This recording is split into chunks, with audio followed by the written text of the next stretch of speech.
स्वागत है आपका आपके अपने यूट्यूब चैनल वेक्टेमी में। और आज हम वापस से 12th के फिज़िक्स का 11th लेक्चर करेंगे।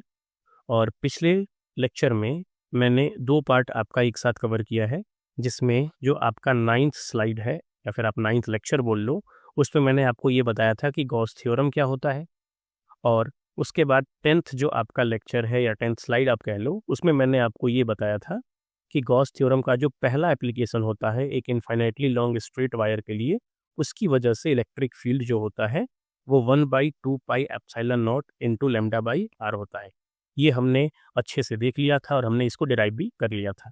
तो चलिए शुरू करते हैं आज का लेक्चर। और आज के लेक्चर में हम ये देखेंगे जो गॉस थ्योरम का सेकेंड एप्लीकेशन है, जिसमें हम एक प्लेन सीट अगर मेरे पास मौजूद है और तो उसकी वजह से हम इलेक्ट्रिक फील्ड कैलकुलेट करेंगे, जो कि कितने के बराबर होता है, सिग्मा बाई 2 एप्सिलॉन नॉट के। तो चलिए शुरू करते हैं और देखते हैं कि इलेक्ट्रिक फील्ड क्या इतना आता है उससे। तो देखिए, लेट्स से कि ये आपका एक प्लेन सीट है, ओके, और ये प्लेन सीट पहले से पॉजिटिवली चार्ज, ओके।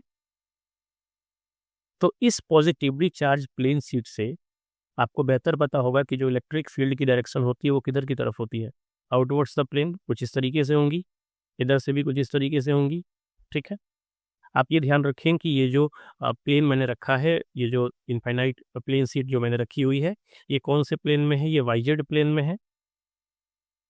और जो आपका एक्सिस के अलॉन्ग है वो आपका इलेक्ट्रिक फील्ड है, ओके। तो इस बात को भी आपको ध्यान रखना है। तो अगर कुछ इस तरीके से मैं प्लेन बनाता हूँ और इस तरीके से मैं इलेक्ट्रिक फील्ड को दिखाता हूँ,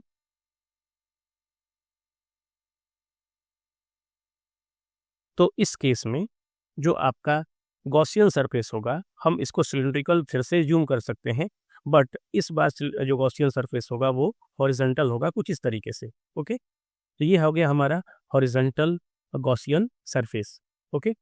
तो अगर आप इस गॉसियन सरफेस को ध्यान से देखें तो ये कुछ पिछले गॉसियन सरफेस जो कि वर्टिकल था उसी के जैसा है।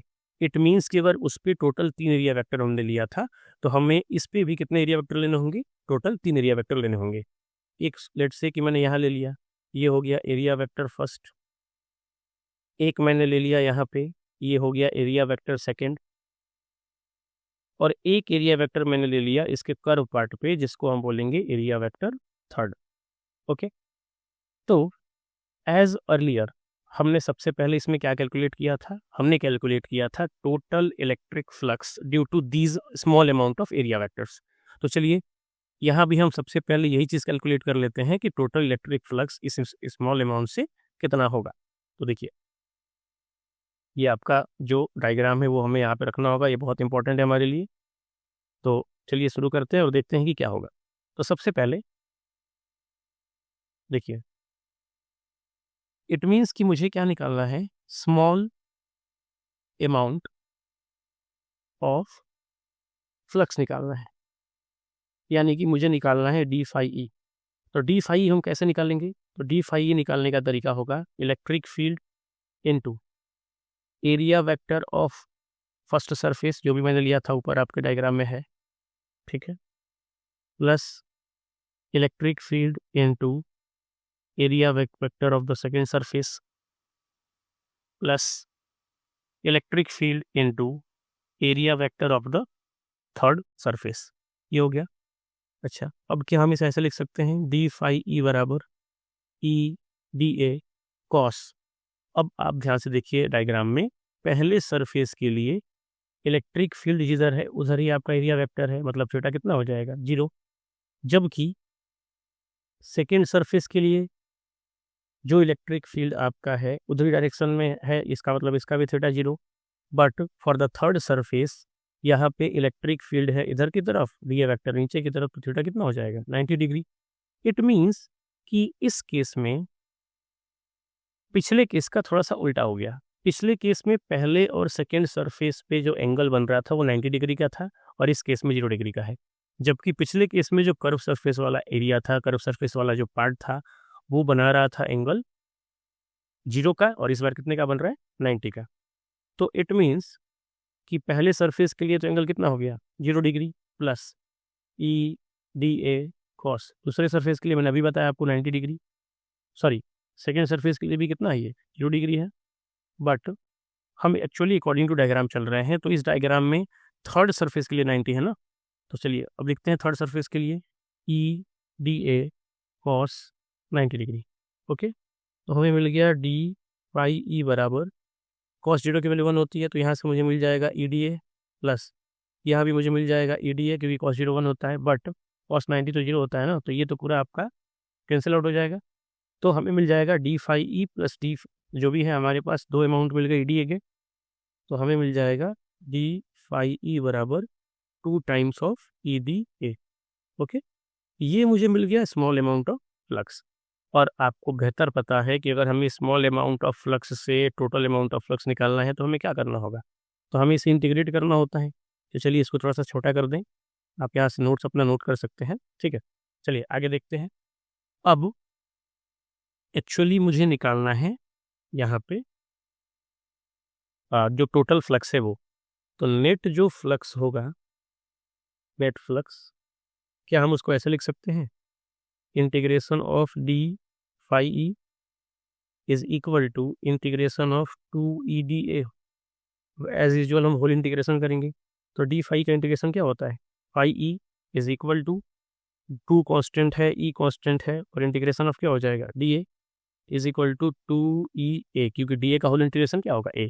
अगर आप छोटा छोटा अमाउंट का अगर आप एरिया वेक्टर ऐड करेंगे तो आपको तो टोटल एरिया वेक्टर मिल जाएगा ना, यानी कि फाई किसके बराबर हो गया, 2 ई ए के बराबर हो गया। ठीक है, चलिए इसको भी थोड़ा सा छोटा कर दें। ठीक है, देखिए अब ये आपका, ये मैंने बता दिया आपको नेट फ्लक्स के बारे में, ये सारी चीज़ें कवर हो गई। अब देखते हैं, अब अगर देखिए अब हमें निकालते हैं एक्चुअली कि हमें तो गॉस लॉ पहले से पता है, तो सिंस जो हमारा गॉस लॉ होता है वो क्या होता है, गॉस लॉ होता है phi E is equal to q by epsilon not. Okay, ये हमारा गॉस लॉ है। और अभी हमने अपने जो मेथड्स थे उस मेथड से हमने निकाल लिया फ्लक्स। पहले हमने निकाला था, देखिए यहाँ पे मैंने फ्लक्स निकाल लिया है, और ये फ्लक्स किसकी वजह से है, गॉस लॉ की वजह से है। तो चूंकि दोनों फ्लक्स हैं तो दोनों आपस में क्या होंगे, बराबर होंगे। तो हम इसे आगे फर्दर कुछ इस तरीके से सॉल्व कर सकते हैं। हम यहाँ पे लिख सकते हैं कि फ्रॉम एबव, ये जो ऊपर वाले एक्सप्रेशंस हैं वहाँ से हम लिख सकते हैं कि जो आपका 2 ई ए है वो बराबर है क्यू बाई एप्सिलॉन नॉट के। अच्छा, क्या हम इसे ऐसे लिख सकते हैं, 2 E A is equal to Q की जगह पे मैं लिख देता हूँ सिग्मा ए अपॉन में एप्सिलॉन नॉट। अब ये कहाँ से आया, सिग्मा बराबर होता है क्यू बाई ए। मैंने आपको पिछले लेक्चर्स में पढ़ाया था कि जो सिग्मा है वो सरफेस चार्ज डेंसिटी होती है, और सरफेस चार्ज डेंसिटी किसके इक्वल होती है, चार्ज पर यूनिट एरिया के। ओके, तो यहाँ से आपका क्यू बराबर क्या हो जाएगा, सिग्मा ए हो जाएगा। तो अगर आप ध्यान से देखें तो यहाँ से ए से ए कैंसिल आउट हो जाएगा, तो हमें इलेक्ट्रिक फील्ड की वैल्यू मिल गई सिग्मा अपॉन में 2 एप्सिलॉन नॉट। और यही हमारा डेरिवेशन था। अब देखिए, चेक करिए, हमें यही तो कैलकुलेट करना था कि जो इलेक्ट्रिक फील्ड है वो किसके बराबर होता है, सिग्मा बाई 2 एप्सिलॉन नॉट के बराबर होता है। ओके, तो ये था आपका गॉस लॉ का सेकंड एप्लीकेशन। उम्मीद करता हूँ कि आपको ये भी चीज़ समझ में आई होगी। तो चलिए अब हम देखते हैं इस गॉस लॉ का जो लास्ट एंड जो आखिरी एप्लीकेशन है, आप जो भी कह लो, उसको देखते हैं कि हम स्फेरिकल सेल से सारी चीज़ें कैसे कैलकुलेट करते हैं। तो आइए, लेट्स से कि ये आपका एक थिन स्फेरिकल सेल है। ओके, और मैंने इस स्फेरिकल सेल पे, चलिए इसको थोड़ा सा छोटा कर देते हैं ताकि समझाने में आपको ईजी होगा मेरे लिए। चलिए, ये आपका एक थिन स्फेरिकल सेल है, बहुत पतला सेल। अगर मैंने इस पे चार्ज सप्लाई कर दिया तो यू बेटर नो दैट कि चार्जेस यहाँ पे यूनिफॉर्मली डिस्ट्रीब्यूटेड होंगे। चलिए, मैंने यहाँ पे चार्जेस को यूनिफॉर्मली डिस्ट्रीब्यूट कर दिया कुछ ऐसे। ओके, चार्जेस डिस्ट्रीब्यूट हो गए। अब अगर इस सरफेस पर चार्जेस डिस्ट्रीब्यूटेड है तो हम एक काम करते हैं, हम एग्जैक्टली 3 पॉइंट पर कैलकुलेट करने की कोशिश करेंगे कि इलेक्ट्रिक फ्लक्स उन पॉइंट्स पे क्या होंगे, मतलब उस सरफेस के अलोंग इलेक्ट्रिक फ्लक्स क्या होंगे। ठीक है, तो देखिए, मान लो कि आपके पास कोई एक सरफेस है जो कि इस दिए गए स्फेरिकल सेल के आउटवर्ड है, मतलब कि मेरा पॉइंट यहाँ पे है पॉइंट पी, और मुझे यहाँ पे कैलकुलेट करना है। तो चलिए मैंने यहाँ पे एक इमेजिनरी गॉसियन सरफेस कुछ ऐसे बना लिया, ये कुछ इस तरीके से होगा, ठीक है। अब आप ये लगभग मान के चलो कि जो सेकेंड पॉइंट है वो आपका उसी दिए गए स्फेरिकल सेल पे है और ये है आपका पॉइंट Q, ठीक है। और मैं आपको एक चीज़ और बता दूं कि जो मैंने स्फेरिकल सेल लिया है उसका रेडियस है कैपिटल R, और जो मैंने अभी नया वाला सेल बनाया है, जो गॉसियन सरफेस बनाया है मैंने, उसका रेडियस है स्मॉल r, ठीक है। तो हमें पहले कैलकुलेट करना है at point P which is outward the shell. Secondary case में हमें कैलकुलेट करना है at point Q which is on the shell. और जो हमारा थर्ड पॉइंट है उसमें हमें कैलकुलेट करना है इलेक्ट्रिक फील्ड और फ्लक्स इनसाइड द सेल, जो कि पॉइंट R है। तो मुझे टोटल एक्चुअली पॉइंट R में मैंने रेडियस ले लिया है, चलो मैं इसको Z ले लेता हूँ, ओके। तो मुझे P, Q और Z इन 3 पॉइंट्स पर इलेक्ट्रिक फील्ड कैलकुलेट करने हैं। तो हम एक एक करके बारी बारी से करेंगे। तो सबसे पहले हम करते हैं पहला केस, और पहले केस में मुझे पॉइंट P पे कैलकुलेट करना होगा, ठीक है। तो देखिए मैं यहाँ पे कर रहा हूँ इसको, देखिए एट पॉइंट P। अगर आप पॉइंट P को बहुत ध्यान से नोटिस करें तो अगर मैं पॉइंट P पर एक छोटा सा एरिया वेक्टर काट लूँ, छोटा सा एरिया वेक्टर मैं ले लूँ, तो एरिया वेक्टर सरफेस के परपेंडिकुलर होगा कुछ ऐसे। और इस पॉइंट पर इलेक्ट्रिक फील्ड भी किधर है, इसी डायरेक्शन में है, क्योंकि प्लस चार्ज से इलेक्ट्रिक फील्ड बाहर की तरफ होता है, ठीक। तो एट पॉइंट E जो small amount of electric flux होगा, क्या वो E vector dot D A vector के इक्वल होगा? ये तो हम पहले से जानते हैं। क्या हम डी फाई ई को ऐसे लिख सकते हैं ई डी ए कॉस थीटा? और मैंने आपको अभी कुछ देर पहले बताया कि यहाँ पे जो थीटा होगा वो किसके इक्वल होगा? दोनों चूंकि सेम डायरेक्शन में है तो थीटा हो जाएगा 0 डिग्री और कॉस 0 की वैल्यू होती है 1। तो सो हमें मिल गया d phi E is equal to E d A, okay. तो ये मिल गया मुझे small amount of electric flux through area vector d A vector, okay. अब अगर मुझे कैलकुलेट करना है total flux along the Gaussian surface, यानी जो हमारा नेट फ्लक्स होगा, देखिए उसको कैलकुलेट करने के लिए हम क्या करेंगे, हम इंटीग्रेट कर देंगे दोनों साइड में, जैसा हम शुरू से करते आ रहे हैं। तो d phi E will be equal to integration of E d A, ठीक। चलिए इसको आगे बढ़ाते हैं थोड़ा, आगे देखिए। नाउ डी फाई का इंटीग्रेशन क्या होता है, phi E is equal to electric field, E बाहर हो जाएगा क्योंकि इस पूरे सरफेस के लॉन्ग इलेक्ट्रिक फील्ड तो सेम ही होगा ना, क्योंकि डिस्टेंसेस सेम है। एंड ए जो है जो हम एरिया वेक्टर है डी ए, अब हम उसका इंटीग्रेशन करेंगे तो ये हो जाएगा phi E is equal to E into A, क्योंकि एरिया वेक्टर का इंटीग्रेशन क्या होगा, ये होगा। अच्छा, is equal to E into, अच्छा what is the area vector of the Gaussian surface? चूंकि ये गॉसियन सरफेस स्फेरिकल नेचर का, स्फेरिकल शेप का है, तो स्फेयर का जो सरफेस एरिया होता है वो कितना होता है, वो होता है 4 पाई इंटू रेडियस का स्क्वायर। यानी मुझे फ्लक्स की वैल्यू मिल गई 4 पाई आर स्क्वायर, ओके। अब आपको बेहतर पता है, नाउ गॉस थ्योरम हमने पढ़ा, या फिर गॉस लॉ आप जो भी कह लो। तो गॉस लॉ क्या होता है कि फाई ई किसके इक्वल होता है, क्यू बाई एप्सिलॉन नॉट के। तो चूंकि ये भी फ्लक्स है और जो आपने ऊपर भी कैलकुलेट किया ये वाला, ये भी फ्लक्स है, तो दोनों आपस में क्या होंगे, सेम होंगे। तो अगर हम दोनों को कंपेयर कर लें तो वी कैन राइट और E into 4 pi r square will be equal to q by epsilon not, ठीक है। और अब थोड़ा सा इसको और आगे फर्दर प्रोसीड करें, वेट थोड़ा सा इसको और आगे फर्दर प्रोसीड अगर कर दें हम, तो अब हम इसको आगे ऐसे बढ़ा सकते हैं कि जो हमारा ई की वैल्यू होगी वहाँ से ये हो जाएगी 1/4 पाई एप्सिलॉन नॉट, ठीक, और क्यू बाई में आर स्क्वायर, ठीक है। ये मिल गई आपके ई की वैल्यू, कहाँ से के लिए, उस पूरे स्फेरिकल सेल से पॉइंट पी के लिए हमें वैल्यू ऑफ जो इलेक्ट्रिक फील्ड है वो मिल चुकी है, ओके। देखिए ये वैल्यू आपने मिल गई है आपको, ठीक। तो ये रहा हमारा इलेक्ट्रिक फील्ड का एक्सप्रेशन, अगर हम किस पे निकाल रहे हैं, पॉइंट पी पे कैलकुलेट कर रहे हैं, ओके।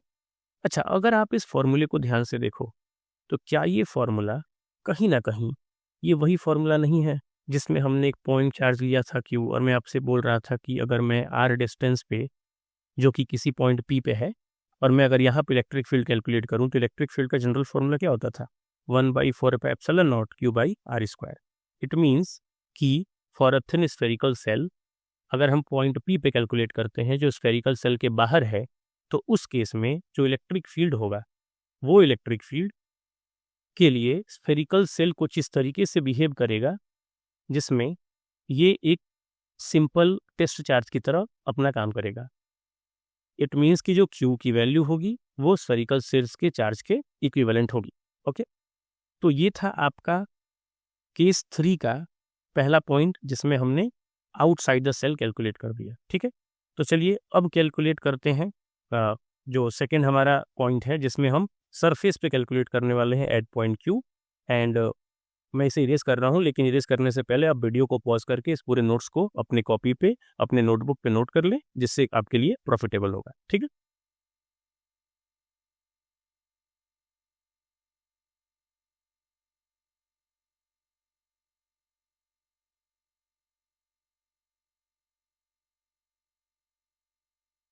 चलिए अब देखते हैं आपका केस नंबर 2, यानी कि अब हम कैलकुलेट करने वाले हैं एट पॉइंट Q। अगर हम Q पे कैलकुलेट करें तो देखिए ये बहुत इजी होने वाला है। अभी आपने कैलकुलेट किया था कि सिंस फॉर P, हमने P के लिए कैलकुलेट किया था कि जो इलेक्ट्रिक फील्ड होता है वो इक्वल होता है 1/4πε0 एंड Q/r² के। ठीक, यहाँ पे जो ये R था, ये वाला R, ये क्या था? ये तो स्फेरिकल जो बड़ा वाला गॉसियन सरफेस था उसका रेडियस था। ठीक, तो अब आप जस्ट इमेजिन करो कि अगर मैं पॉइंट P से पॉइंट Q पे आ जाता हूँ, तो कहीं ना कहीं मैं इस जो R की डिस्टेंस है ना, मैं इसको कम करके कहाँ पहुँच रहा हूँ? यहाँ पे। और यहाँ से ये वाली डिस्टेंस कितनी है? कैपिटल R है। इट मीन्स कि अगर हम Q पे कैलकुलेट करना चाहें, तो Q पे कैलकुलेट करने के लिए फॉर Q हमें सिंपली R की जगह पे क्या लिखना होगा? Capital R। यानी कि जो इलेक्ट्रिक फील्ड का नया फॉर्मूला होगा वो आ जाएगा 1/4πε0 Q/R का स्क्वायर। ठीक है, तो ये कॉन्सेप्ट आपका बहुत आसान था, इसमें कोई बहुत बड़ा पॉइंट नहीं था, बस आपको कैपिटल R प्लेस कर देना है स्मॉल r के प्लेस पे। ओके, ठीक है, तो आपको ये चीज़ समझ में आ गई होगी कि अब दूसरा जो पॉइंट था कि ऑन द सरफेस पे कितना होता है, तो वो लगभग पहले वाले केस के इक्विवेलेंट है। बस आपको इसमें ये ध्यान रखना था कि जो रेडियस था, जो डिस्टेंस था, उसको आपको रिड्यूस करना था। बट जो आपका थर्ड केस है, जो थर्ड पॉइंट है एग्जैक्टली, जिसमें हमें कैलकुलेट करना है कि इस सेल के अंदर कितना इलेक्ट्रिक फ्लक्स होगा, उसको कैलकुलेट करने के लिए देखिए मैं इसको आपको डायरेक्टली बताता हूँ, इसमें आपको ज़्यादा दिमाग लगाने की, ज़्यादा विचार करने की कोई ज़रूरत नहीं है। देखिए अब एक बात बताइए आप, जैसे अगर मैं ये जो आपका डायग्राम था, अगर मैं इसको डुप्लीकेट करूं यहाँ पे आपके लिए, और देखिए अभी आप समझ जाएंगे कि मैं एग्जैक्टली क्या कहना चाह रहा हूँ। देखो मैं सब कुछ इरेज कर रहा हूँ यहाँ से, सिर्फ वही चीज़ हम रखेंगे जिसकी हमें ज़रूरत है। तो देखो ये सब हटा दिया मैंने, ये सब हटाया। ठीक, तो अब देखो पहले, देखिए आप ध्यान से समझना, अगर मैं यहाँ पे पॉइंट जेड पे निकालना चाहता हूँ, तो पॉइंट जेड पे मुझे एक गॉसियन सरफेस ड्रॉ करना होगा। यू बेटर नो दैट, हम सबसे यही करते आ रहे हैं कि हमें जिस पॉइंट पर इलेक्ट्रिक फील्ड कैलकुलेट करना है वहाँ पे हमें एक गॉसियन सरफेस चाहिए। तो मैंने इस पॉइंट पे गॉसियन सरफेस ले लिया।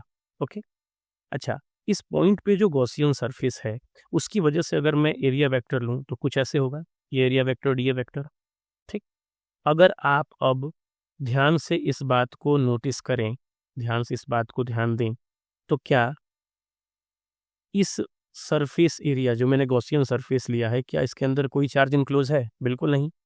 बट हमने अभी तो पढ़ा था कुछ देर पहले, एज पर गॉस लॉ या फिर थ्योरम, आप जो भी बोलो, गॉस लॉ से जो इलेक्ट्रिक फ्लक्स होता है वो बराबर होता है Q/ε0 के। ओके, और ये जो इलेक्ट्रिक फ्लक्स है वो निकालने के लिए चार्ज होना चाहिए, बट ये जो चार्ज यहाँ पे था ये तो इनक्लोज चार्ज था, और यहाँ पे कोई चार्ज इनक्लोज है ही नहीं, यानी कि नेट चार्ज कितना है अंदर? 0/ε0, यानी कि जो फ्लक्स की वैल्यू है वो क्या है? 0 है। तो यहाँ पे फ्लक्स 0 है। तो अब आपको ये समझ में आ रहा होगा कि अगर यहाँ पे जो आपका नेट फ्लक्स है अगर वही 0 है, तो फिर अगर हम इलेक्ट्रिक फील्ड निकालना चाहें तो कैसे निकालेंगे? देखिए, हमने पढ़ा था ना कि हम हर बार एग्जैक्टली क्या कर रहे थे। हमने पढ़ा था कि जो फ्लक्स होता है वो बराबर होता है integration of E into D A, अगर हम वहाँ पे निकालना चाहें तो। ठीक, तो इस केस में अगर मैं इसको ऐसे लिखूं तो फाई ई बराबर में ई डी ए कॉस थीटा हम लिखेंगे, इंटीग्रेशन का सिंबल। ठीक, अच्छा, अगर आप यहाँ से इलेक्ट्रिक फील्ड निकालना चाहें तो इलेक्ट्रिक फील्ड का फॉर्मूला यहाँ से क्या बनेगा? देखिए, इलेक्ट्रिक फील्ड तो बाहर हो जाएगा कांस्टेंट के बाहर, चूंकि इंटीग्रेशन के बाहर हो जाएगा, ये कांस्टेंट है, तो हमें मिलेगा यहाँ पे पाई ई अपॉन में integration of D A cos theta. और यहाँ पे हमें एग्जैक्टली डिनोमिनेटर से कोई लेना देना तो है नहीं, हमें डिनोमिनेटर से यहाँ पे कोई मतलब नहीं है। तो जरा आप न्यूमरेटर को ध्यान से देखें, यहाँ पे क्या न्यूमरेटर 0 नहीं होगा क्योंकि फ्लक्स 0 है, और अगर न्यूमरेटर 0 होगा तो क्या ये पूरी क्वांटिटी 0 नहीं हो जाएगी? तो फिर यहाँ से मुझे डायरेक्टली मिल गया कि जो यहाँ से हमारा इलेक्ट्रिक फील्ड होगा वो किसके बराबर होगा? 0 के बराबर होगा। इट मीन्स अगर मैं इन तीनों पॉइंट्स को एक बार कंक्लूड करूं तो बस आप इतना ध्यान रखिएगा कि अगर आप बाहर सेल के बाहर कैलकुलेट करते हैं तो उस केस में इलेक्ट्रिक फील्ड की वैल्यू उतने के ही बराबर होती है जितना कि एक पॉइंट चार्ज के लिए होती है। अगर आप सरफेस पे कैलकुलेट करते हैं तो करना कुछ नहीं होता, जो आपका स्मॉल आर था, जो बड़ी वाली डिस्टेंस थी, जैसा कि आप यहाँ पे डायग्राम में देख पा रहे होंगे, उसको आपको छोटा करके क्या कर देना है? कैपिटल आर कर देना है, तो ये वैल्यू कैपिटल आर हो जाएगी। और उसके बाद अगर आप सरफेस के बाहर निकालना चाहते हैं, सॉरी सरफेस के अंदर निकालना चाहते हैं पॉइंट जेड पे, तो इस केस पे इलेक्ट्रिक फील्ड क्या होगा? 0 होगा, क्योंकि सरफेस के अंदर कोई चार्ज इनक्लोज है ही नहीं। अगर आप यहाँ पे एरिया वेक्टर बनाते भी हैं तो अंदर कोई चार्ज अवेलेबल नहीं है, और अगर कोई चार्ज नहीं है तो फ्लक्स नहीं होगा, और अगर फ्लक्स नहीं है तो इलेक्ट्रिक फील्ड भी क्या हो जाएगा? 0 हो जाएगा। ठीक है, तो यहाँ पे आकर हमने आपकी क्लास 12th की जो पहला चैप्टर था इलेक्ट्रिकल चार्जेस एंड फील्ड्स, इसको थ्योरेटिकली एंड कॉन्सेप्चुअली बहुत अच्छे से कंप्लीट कर लिया है, और उम्मीद करता हूँ कि आपको ये लेक्चर समझ में आया होगा। आप अगर आप चाहें तो पूरी प्लेलिस्ट को एक बार शुरू से ओपन करके देख सकते हैं, जिससे आपके पूरे कॉन्सेप्ट्स क्लियर हो जाएंगे। अब आपको सिर्फ इससे रिलेटेड क्वेश्चंस लगाने हैं, क्वेश्चन सॉल्व करने हैं। जब तक आप क्वेश्चन सॉल्व नहीं करेंगे, न्यूमेरिकल सॉल्व नहीं करेंगे, आपका कॉन्सेप्ट बहुत अच्छे से क्लियर नहीं हो पाएगा। सो बहुत जल्द हम आगे कुछ नए नई चीज़ें स्टार्ट करने वाले हैं। सो वीडियो को लाइक और शेयर जरूर करें, इसे अधिक से अधिक स्प्रेड करें, जिससे कि सभी बच्चों तक ये लेक्चर पहुंचे। Thank you. अब मिलते हैं अपने अगले प्लेलिस्ट में।